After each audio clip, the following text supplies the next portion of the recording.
Convido você para abrir a sua Bíblia no Evangelho de Lucas, capítulo 24. Lucas, capítulo 24.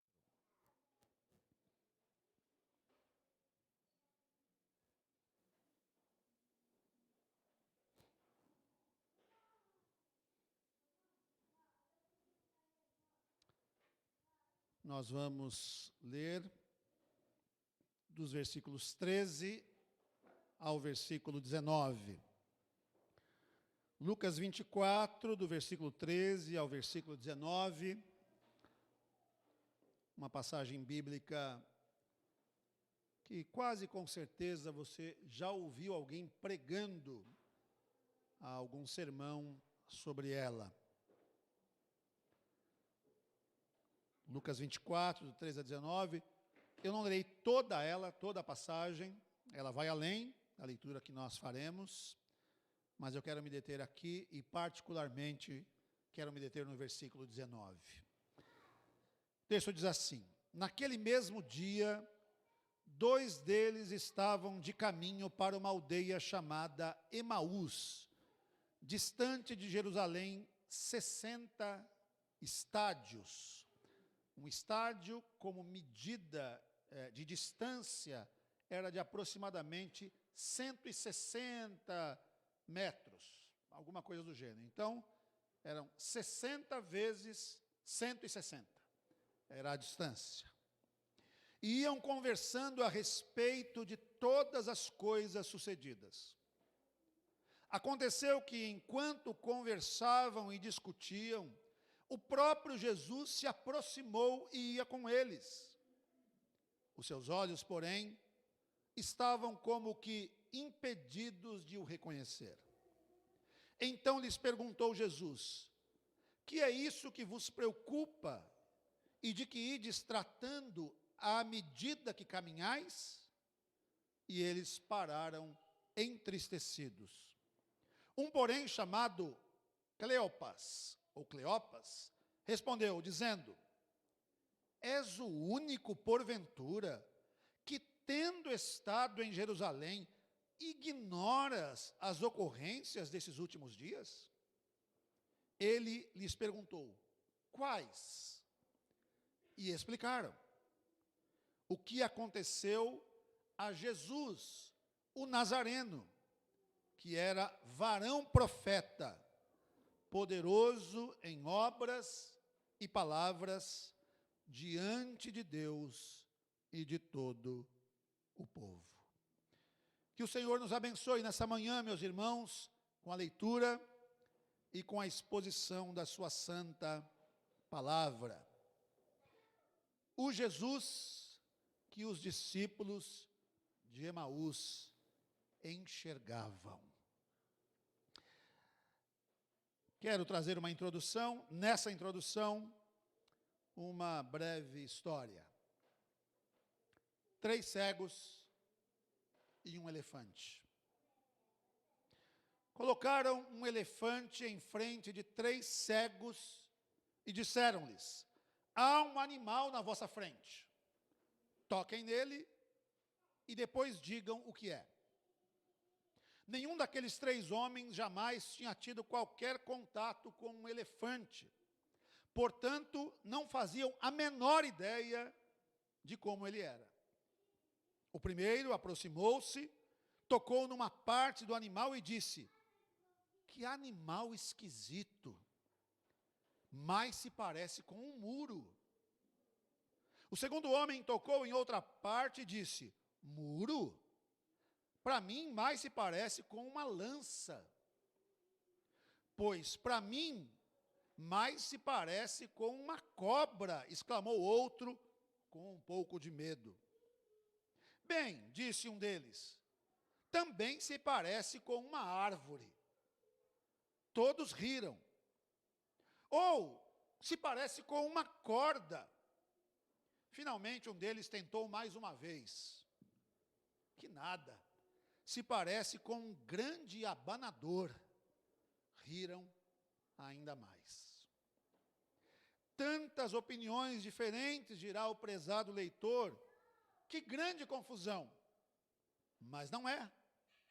Pois o elefante tem, na verdade, flancos como se fosse um muro. 2 grandes dentes como lanças. Tem uma tromba que parece uma cobra. E as orelhas se parecem com grandes abanadores. Juntando tudo isso, temos uma descrição quase perfeita de um elefante. Cada um dos cegos viu o elefante numa ótica, mas nenhum deles pôde ver o elefante inteiro, pois ele era muito grande. Ora, se um cego guiar outro cego, cairão ambos no barranco. Mateus 15, versículo 14. Meus irmãos, em alguma medida, a nossa percepção a respeito de Deus pode ser semelhante a essa. Algumas pessoas têm muita facilidade de enxergar alguns aspectos da pessoa de Deus. Tem gente que vai enfatizar, por exemplo, a Deus como um ser justo, a justiça de Deus. Outros vão enfatizar mais a misericórdia de Deus. Outros ainda vão se ater àqueles atributos incomunicáveis de Deus, que só Deus tem. Por exemplo, Deus é onisciente, onipresente, onipotente. Deus é imutável, é diferente de nós. Nós somos tão volúveis, mudamos tantas vezes, mas Deus não. Estes homens, os caminhantes no caminho de Emaús, eram discípulos do Senhor Jesus. Por certo, caminharam com ele. E nessa situação, nesta ocasião, se viam vencidos em suas esperanças, tristes, pesarosos pelo fato de Cristo ter morrido no Calvário e ter sido sepultado. Por certo, pensavam, acabou-se a nossa esperança. A nossa esperança de redenção, a nossa esperança de salvação se esvaiu. Aquele a quem acreditávamos, a nossa esperança, aquele a quem víamos como nosso Redentor, foi vencido pela morte. Provavelmente aqueles homens estavam olhando apenas um aspecto, ou aspectos da vida de Jesus, mas não o todo. Estavam ainda presos ao Jesus pré-crucificação. Mas a crucificação, o evento central de Jesus, parece que teve o condão, a capacidade de vencê-los. Eles não conseguiam enxergar as promessas de um Jesus que afirmou categoricamente que venceria a morte, que ressuscitaria.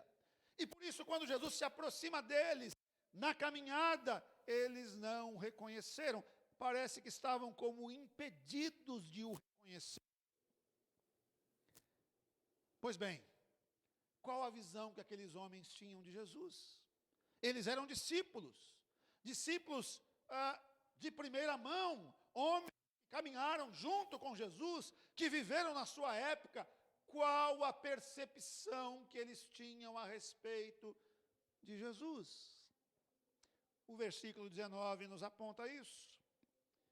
E o texto começa dizendo o seguinte, depois da chamada, ou seja, só você não sabe o que está acontecendo? Só você não sabe o que se passa nos nossos dias? Jesus lhes perguntou, quais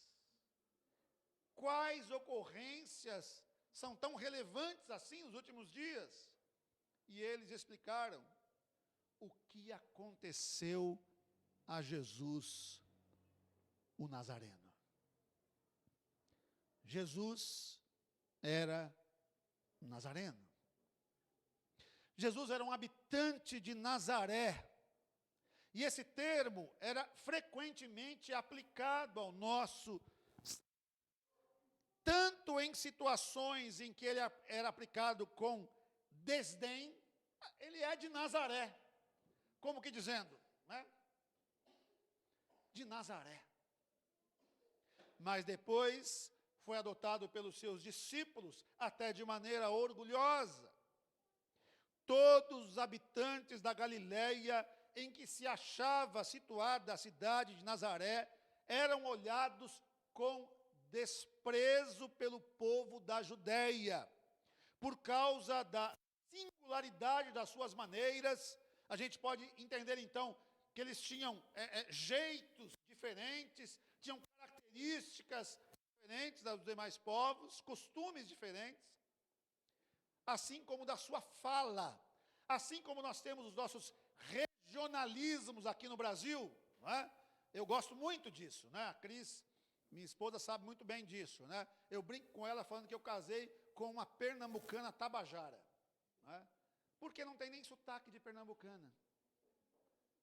Como veio muito cedo para cá, foi alfabetizado em São Paulo, não tem aquele sotaque tão gostoso do Nordeste, né? Eu gosto muito.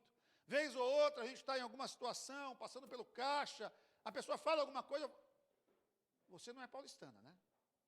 A pessoa olha assim, não, você falou alguma coisa que te entregou. Seu sotaque, alguma palavra que você diz, não, eu sou de tal lugar, ou de todo o interior de São Paulo, de algum lugar. Nós temos os nossos regionalismos, tanto no sotaque, como em expressões que nós usamos, que nos diferenciam.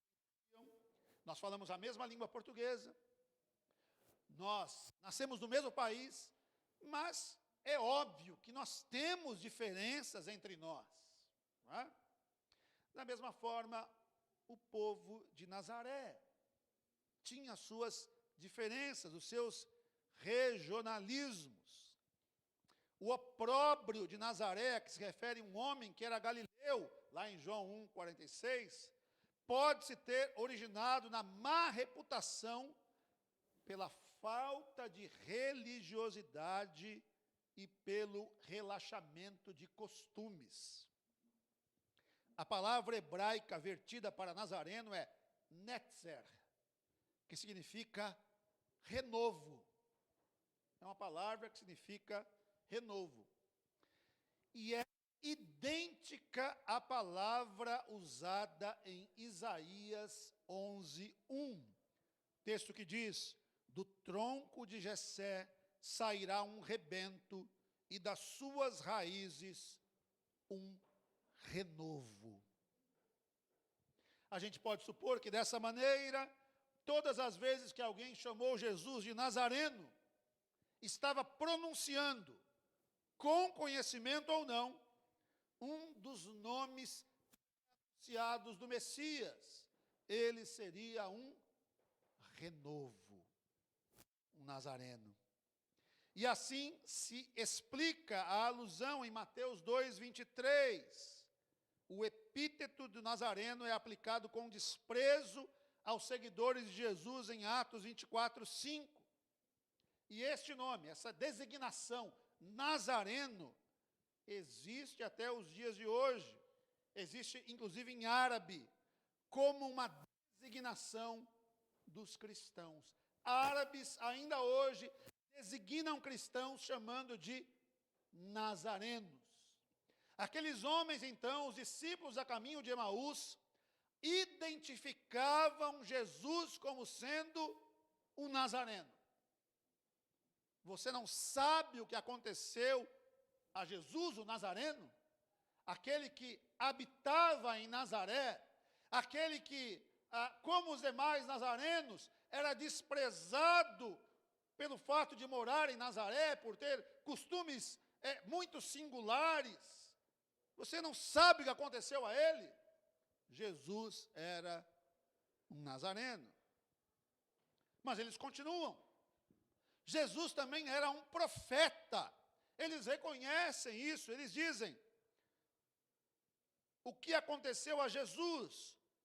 O nazareno, que era varão profeta. Profeta, no original, nabi, vem de uma raiz que significa borbulhar como de uma fonte. Essa palavra hebraica é a primeira e a mais geralmente usada para um profeta. No tempo de Samuel, outra palavra era usada, que dava o caráter de vidente. 1 Samuel 9:9, por exemplo, descreve isso. Essa palavra ocorre 7 vezes em referência a Samuel. Depois, outra palavra, Rosé, eu acho que é essa a pronúncia, também foi empregada. Em 1 de Crônicas 29:29, todas essas 3 palavras são usadas. Samuel, o vidente, Natã, o profeta, e Gade, o vidente. Em Josué 13:22, Balaão é chamado de Cosem, adivinho, uma palavra apenas usada para falsos profetas. O profeta proclamava a mensagem que lhe foi dada quando o vidente contemplava a visão de Deus. Assim, um profeta era um porta-voz de Deus, alguém que falava em nome de Deus e com a autoridade de Deus. Um profeta era a boca de Deus pela qual Deus falava aos homens. E, portanto, o que o profeta diz não é do homem, mas de Deus. Ou seja, profetas eram instrumentos de Deus para a comunicação da sua mente, da sua vontade aos homens. Jesus é reconhecido por esses homens como sendo um profeta, ou seja, eles admitem que as palavras de Jesus eram palavras de Deus, que Jesus falava com a autoridade de Deus, que Jesus proclamava a verdade de Deus. Admitiam isso. Você não sabe o que aconteceu com Jesus, aquele que vem de Nazaré e que é um varão profeta, que é um homem que fala as palavras de Deus, que é um homem que fala com a autoridade de Deus. Você não sabe o que aconteceu com ele? Ele é um nazareno. Ele é um profeta. Mas eles continuam. Além de ser um nazareno, de ser um profeta, eles admitem que Jesus é um homem poderoso em obras e poderoso em palavras. Ou seja, Jesus é irresistivelmente poderoso. Mateus 11, de 2 a 5, quando João ouviu no cárcere falar das obras de Cristo, mandou por seus discípulos perguntar-lhe: és tu aquele que estava para vir, ou havemos de esperar outro? E Jesus respondendo, disse-lhe: ide e anunciai a João o que estáis ouvindo e vendo. O quê? Cegos vêm, os coxos andam, os leprosos são purificados, os surdos ouvem, os mortos são ressuscitados e aos pobres está sendo pregado o Evangelho. Ou seja, anuncia a João que eu sou aquele que devia vir e que eu atesto quem sou através de ações poderosas. Eu exerço poder, e um poder que vem do alto, não é um poder humano, é um poder que vem do alto, é um poder divino. 2 Timóteo 1:10, a parte B do versículo nos lembra também, a respeito de Jesus, o qual não só destruiu a morte, como trouxe à luz a vida e a imortalidade mediante o Evangelho. Jesus destruiu a morte. Já disse aqui, repito, e nunca é demais lembrar de um homem chamado Joe Owen, um puritano que escreveu dizendo a respeito da morte na morte de Cristo. A morte da morte na morte de Cristo. Ou seja, quando Cristo morre, ele mata a morte, porque ele vence a morte. E ele dá àqueles que o amam, que o servem, a imortalidade, a condição de uma vida eterna ao lado do Senhor. 1 de João 3,8 também nos lembra: aquele que pratica o pecado procede do diabo, porque o diabo vive pecando desde o princípio.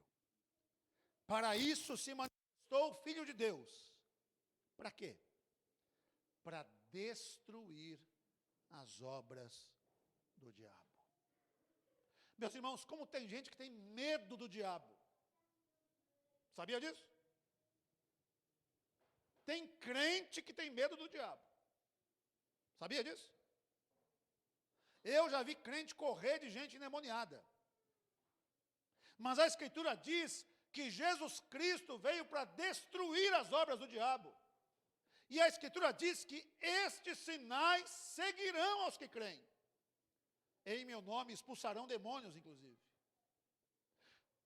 São apenas alguns aspectos do poder do Senhor Jesus. É isso que esses homens dizem. Este Jesus o Nazareno, o varão profeta, também é alguém poderoso em obras.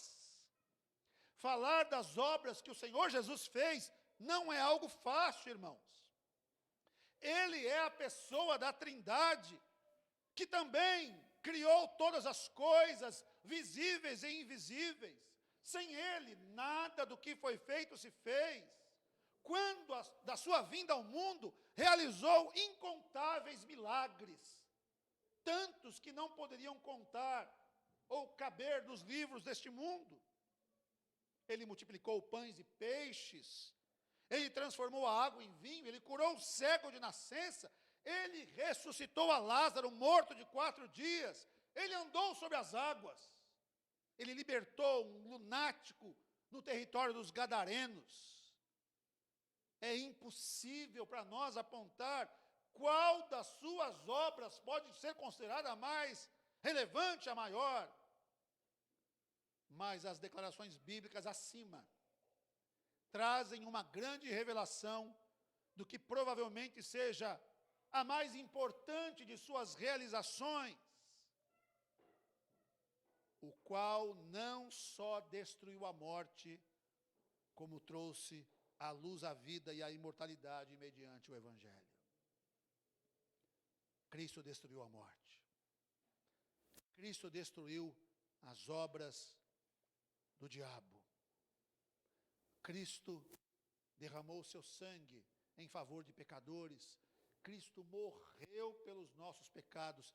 Ele protagonizou obras grandiosas. E aqueles homens sabiam disso. Jesus, o Nazareno, o varão profeta, aquele que fala com autoridade da palavra de Deus, ele atesta o que diz através de grandes obras, poderosas obras. O nosso Senhor e Salvador Jesus Cristo é poderoso em obras.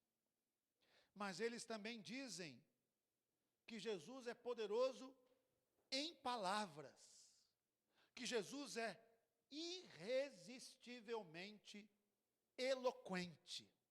Há um texto bíblico muito curioso que traduz perfeitamente isso. Evangelho de João, capítulo 7, versículo 32 e versículos 45 e 46. Versículo 32. Os fariseus, ouvindo a multidão murmurar estas coisas a respeito dele, a respeito de Jesus, juntamente com os principais sacerdotes, enviaram guardas para o prender. Versículos 45 e 46. os guardas à presença dos principais sacerdotes e fariseus, e estes lhes perguntaram: por que não o trouxestes? Responderam eles: jamais alguém falou como este homem. Nós jamais ouvimos alguém falar como este homem. Nós fomos incumbidos pelas autoridades competentes de prender Jesus. Nós saímos nessa missão.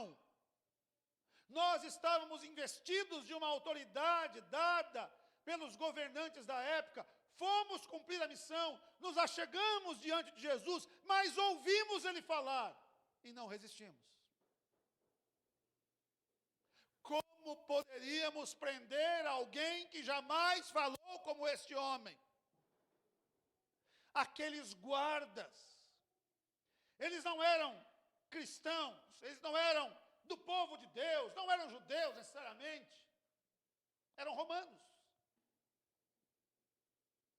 Mas eles foram vencidos pelo poder da palavra de Jesus, não conseguiram cumprir a sua missão, porque jamais tinham se deparado com alguém que falava como Jesus falava.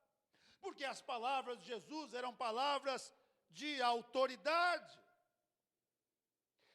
João Calvino, comentando esse texto, diz o seguinte: poderoso em ações e em palavras. Lucas empregou quase a mesma forma de expressão em referência à pessoa de Estevão, em Atos 7:22, onde ele diz sobre Moisés, a título de elogio, que era poderoso em palavras e ações. Mas nessa passagem é incerto se por causa dos milagres é dito que Cristo é poderoso em ações, como se tivesse sido dito que ele era dotado de virtudes divinas que provavam que ele fora enviado do céu. Ou se a frase é mais extensa e significa que ele se destacou tanto na capacidade de ensinar, quanto na santidade da vida e em outras investiduras notáveis. Calvino dizia, tanto pode ser que esta impressão dos discípulos, essa verdade encarnada pelos discípulos, se dá pelo fato de que Jesus protagonizou eventos extraordinários, a autoridade e poder da palavra, como também isso pode se dar pela própria vida de Jesus. A sua santidade de vida, a sua coerência entre aquilo que ele prega e quem ele é. Porque é inegável que Jesus era diferente dos religiosos da sua época, dos fariseus da sua época, a quem o Senhor claramente repreende. E de quem ele diz: imitai o que eles dizem, façam o que eles exigem que façam. Mas eles mesmos atam fardos pesados nos ombros dos homens, mas eles não cumprem. Jesus era alguém diferente. Era um nazareno. Era alguém que viveu em uma localidade onde as pessoas eram desprezadas, tidas talvez como pessoas inferiores. Mas a despeito disso, ele foi reconhecido por esses homens como sendo um varão profeta. Alguém que tinha as palavras de Deus em sua boca, alguém que falava com a autoridade dos céus. Alguém que fazia obras extraordinárias, grandes obras, poderoso em obras. Alguém que também era poderoso em palavras. Palavras que tocavam o coração daqueles que eram alcançados pela graça. Palavras que tocavam o coração daqueles que eram inimigos de Deus, mas que se perturbavam diante das palavras daquele homem. Alguém que demonstrava quem era pela sua santidade de vida. E o texto ainda diz que Jesus fazia tudo isso diante de Deus e diante dos homens. Perante Deus e perante todas as pessoas. E novamente, eu recorro ao comentário de Calvino nesse texto. Ele disse: a adição dessas palavras não deve ser considerada supérflua, pois elas significam que a alta excelência de Cristo era tão conhecida e foi demonstrada por tais provas indubitáveis que ele não tinha hipocrisia ou ostentação vã. E, portanto, podemos obter uma breve definição de um verdadeiro profeta, a saber, que ao que ele fala, ele também acrescentará poder às ações, e não apenas se esforçará para parecer excelente diante dos homens, mas para agir com sinceridade sob os olhos de Deus. Cristo, a sua vida, a sua integridade, as suas ações, as suas palavras, o seu poder, estavam sobre o escrutínio, sobre o julgamento de Deus e dos homens. E seja qual for esse julgamento, obviamente Jesus não foi condenado, seja por Deus, seja pelos homens.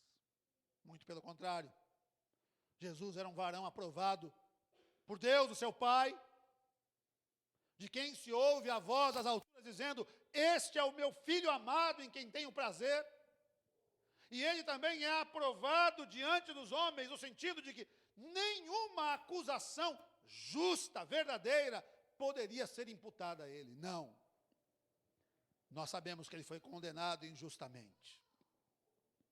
E suportou um julgamento injusto por amor a nós. Aquele, o Nazareno, o varão profeta, o varão poderoso em palavras e obras, aquele que se colocava diante de Deus e diante dos homens, sem hipocrisia, ele foi ao Calvário, morreu num julgamento injusto, porque me amou e porque te amou. Fez isso também para que nós o conhecêssemos, para que os nossos olhos fossem abertos, para que nós conhecêssemos o Jesus que viveu, que se desenvolveu, que realizou milagres, que pregou antes da crucificação, mas para que também conhecêssemos o Jesus crucificado e o Jesus glorificado, aquele que depois se revelou a estes homens. Quando continua caminhando com eles, é hospedado por eles. Fica, Senhor, já está tarde, fica entre nós. Aquilo que trabalhamos hoje aqui na escola dominical, a hospitalidade.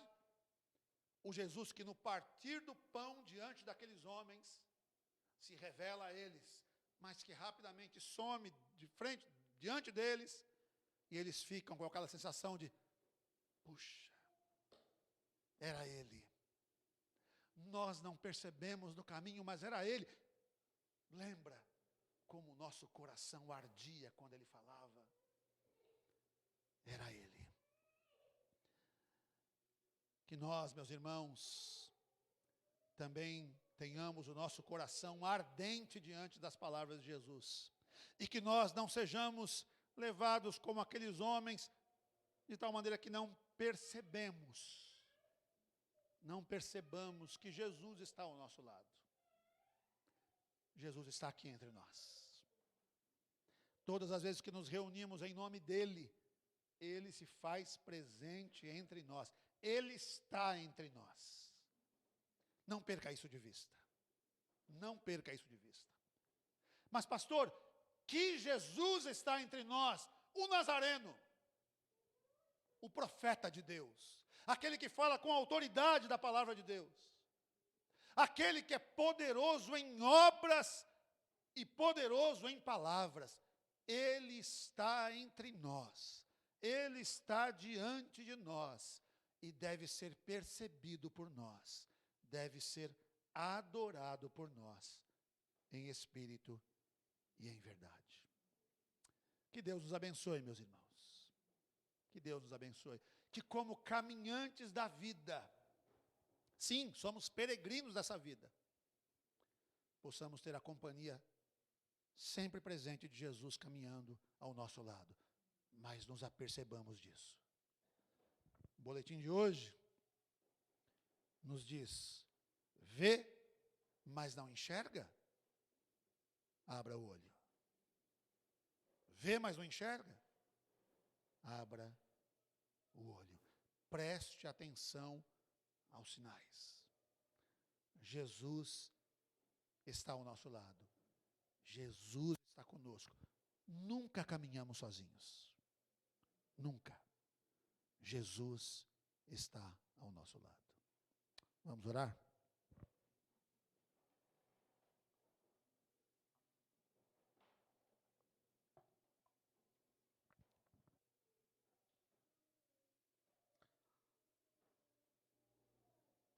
Amado Senhor, nós queremos lhe pedir, ó Deus, que as distrações deste mundo, os passarinhos e belas flores, como nos lembra o hino, os vãos terrestres esplendores, não roubem a nossa atenção, não tirem o nosso foco, não tirem os nossos olhos de Jesus.